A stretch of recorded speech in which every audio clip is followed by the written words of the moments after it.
Who give me $100 bid? Nah, give me one, give me 100, give me 100, give me 100, give me $25 on it. 25 I got. This is the sound of the commercial printing industry dwindling. In the next 2 months, 2,000 printing companies across America will probably close. These are the companies that print anything from annual reports to postcards.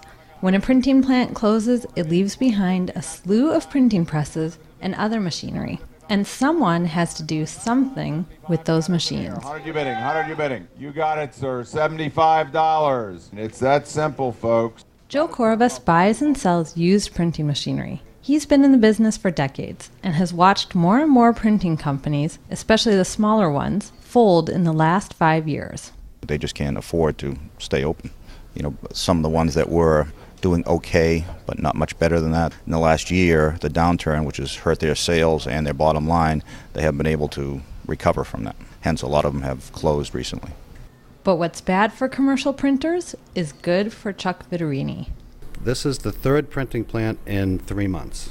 In my business, it seems every time you do one printing plant, for some reason, a month later you're doing another one, and it just snowballs. Viterini is an auction manager with Joseph Finn Auctioneers. When a factory closes, he goes in and picks up the broken pieces. He cleans and catalogs the leftover machines and gets them ready for auction. Which brings us to the Tana Siebert auction in Mountainside, New Jersey. Up until recently, Tana Siebert had factories in New York and New Jersey. But in September, the company filed for bankruptcy, laid off its 132 employees, and closed shop. 9 printing presses and hundreds of smaller machines were left. So Viterini and his boss, Ross Finn, came in and auctioned them off. You've got a press that you're looking at down on your left-hand side that we anticipate getting over $500,000 for.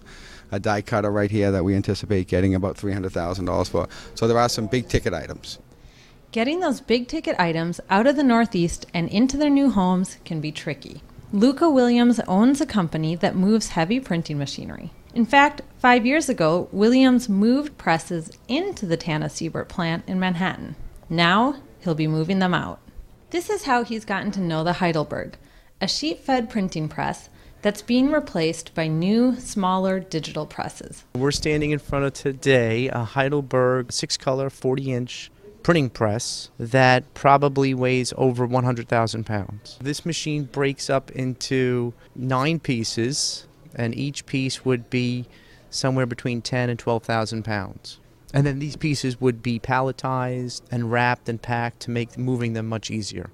You know, a lot of times we're faced with these machines where they'll be like on a 3rd floor, 4th floor, 5th floor or higher, where they actually have to come out the window, or sometimes they even have to be brought down the elevator shaft because the elevator won't be able to handle the capacity. When that happens, then it becomes more difficult. These difficulties could ward off some buyers, but it doesn't scare the 100+ people at the auction or the dozens who participate online.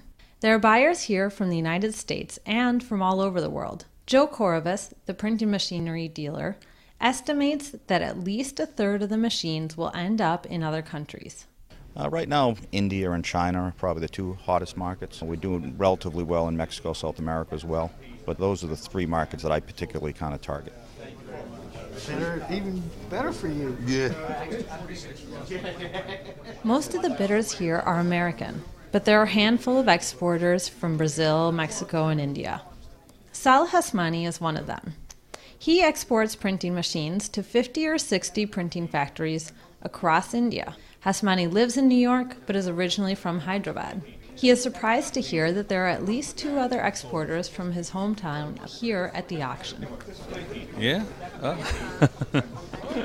My friend in India, he was in a printing business, so I started with them, to buy, and then I now supply to all over.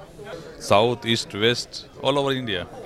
As the auction gets going, Hasmani says he's willing to bid $200,000 on the Heidelberg. He'll need a lot of luck to get the press for that price. Good luck to everybody, folks. It moves quickly. But once we say sold and move on, that's it. We don't go back. We don't want to miss you guys. The day does move quickly, and Viterini and Finn take bid after bid from machinery dealers and business owners. At the end of the day, Hasmani doesn't win the bid for the large Heidelberg press. It's going to a company in Denver. Another couple presses are going to California, where they'll be sold to factories in Mexico. Another large press is going to Canada, and it's anyone's bet where it'll end up after that. No matter where they end up, though, Luca Williams has his work cut out for him. He's got 1 month after the auction to move all those presses out of Tanasiebert and off to their new homes. Business is good for Williams this month, but still, the decline of the commercial printing industry worries him. It's pretty depressing, because after a while there'll be no one left, or our market's going to, will shrink. All these people that we've been doing their work for so many years, many of them are gone. And if they're gone, the sound of the sheet-fed printing press will go with them.